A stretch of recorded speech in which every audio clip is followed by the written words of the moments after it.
This segment of Hands-on Tools for Pre-K to 8 will compare two databases, Kid InfoBits and Kid Search. Both help students with topic exploration by providing graphical icons and broad subject terms. These databases can be accessed by clicking on Kids Resources or by title.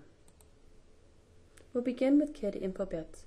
On the right-hand side is a link to Help with Kid InfoBits, but let's go into the database. We can search for our research material a couple of ways. There's a search box here at the top, or we can use the graphical icons. I'm going to choose Geography. I can now look at some subtopics and get more specific. Notice across the top is my breadcrumb trail. Then there are tabs with the type of resource material I pulled up. We begin here on Reference.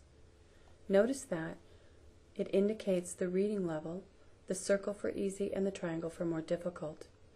On the right hand side, it tells me what sort of resource this is, topic overview, country overview. Let's take a look at one.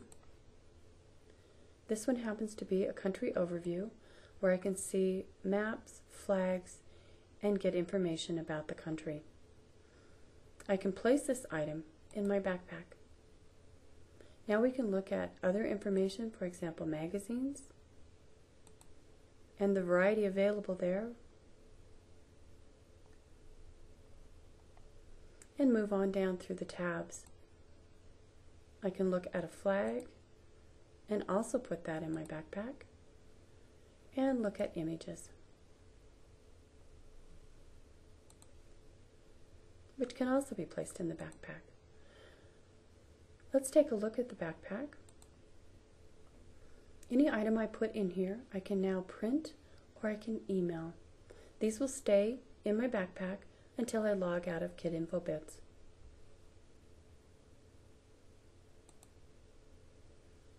We can also enter a search in the search box.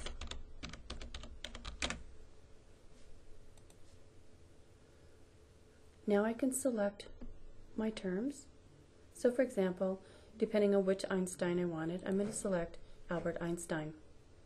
Again, we've got the reading level with the triangles and the circles, and we have the resource type information on the right. We can go into images.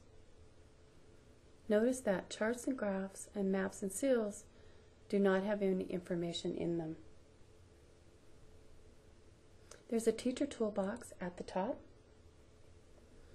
This leads us to some handouts that we can print out and use for classroom work or after-school help. So for example, choosing a topic. There's information here about choosing the topic and a worksheet that you can download and print out for your students.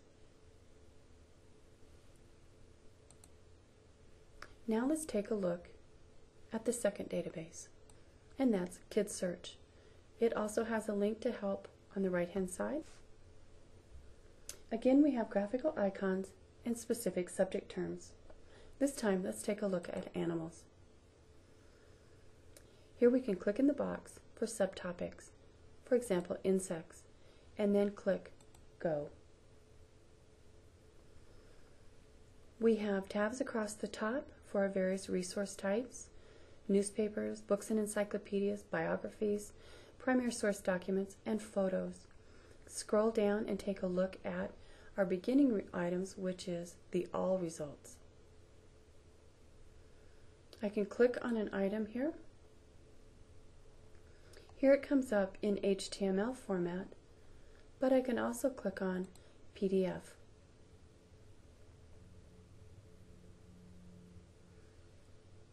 I can add these items to a folder, just like we saw in Kid InfoBits with the backpack.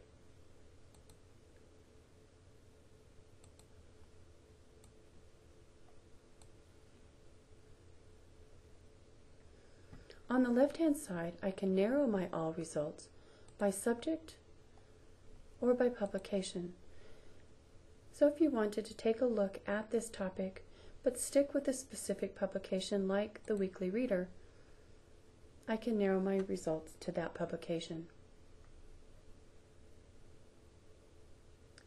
At the top, I have my open folder, so I can click on Folder and now look at the items I've placed there to print, email, or download.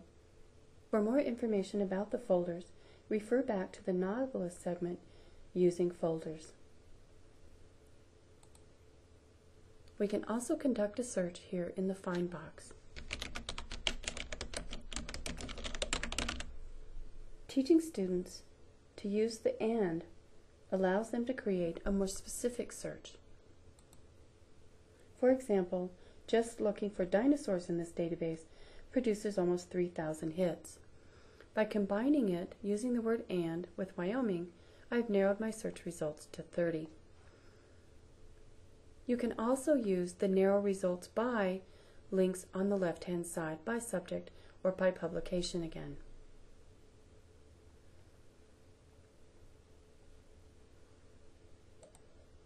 When I select my topic, I see that this one provides a Wyoming report and a United States report.